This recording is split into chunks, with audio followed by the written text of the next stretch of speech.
The health and fitness bet defines the industry requirements for the areas of health and fitness. Health area, we have decided in the bet is more towards the regulated devices that you need for basically or need in the process of curing diseases, medication, things like that, versus fitness. That's more the devices that you use for sports and fitness that is not regulated, doesn't have requirements from bodies like FDA, for example. I think one good example would be, for example, a sports and fitness device is a heart rate monitor that you're using when you're jogging to check your heart rate and see that it doesn't exceed values and measure that you're doing a good exercise.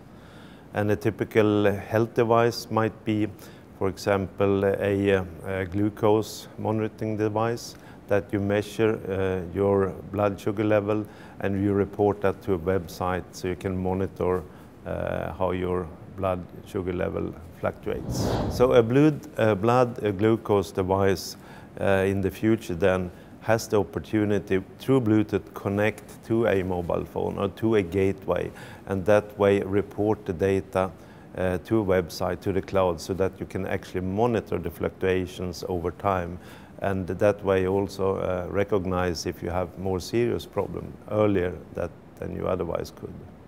The main reason for Bluetooth technology is, for one thing, the industry is really looking for standardization because it is so much easier if you have standards. Bluetooth is a really good choice because it's already shipped in billions of devices every year. You have it in almost all the mobile phones, you have it in majority of computers and so forth. So it's a really good technology because it enables connectivity to devices already on the market. And other good reasons are that Bluetooth is really secure, it's easy to use, people understand how to connect devices. Bluetooth is very well recognized globally, I would say.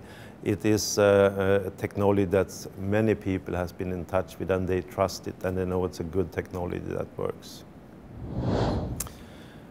Sports and fitness to me is more the activity you are doing to improve your fitness. Same as with the medical area, there's really a big push from the industry to standardize.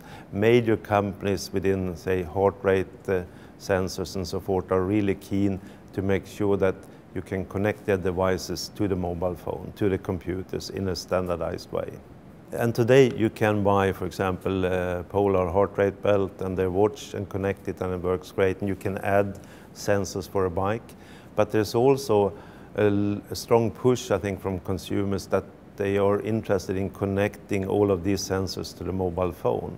So then it's critical to have an established standard to do that. And then first step is connecting the device to the mobile phone, and the second step then is connecting your training data to the cloud. So you can store it, you can compare it, and you can share it with your friends. I think that is the very critical element and very important element as well.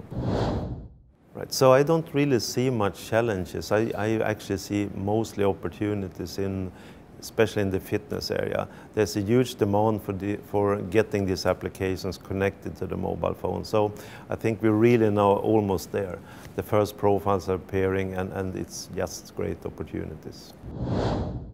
Yes, there are already quite many Bluetooth products, 30 million actually, and there's hundreds of qualified products. So I think we'll see a really rapid expanding ecosystem connecting also these tiny sensors. If it's maybe a glucose monitor that could work well with classic Bluetooth, but for other devices you really need lower power consumption, and then Bluetooth Low Energy is important.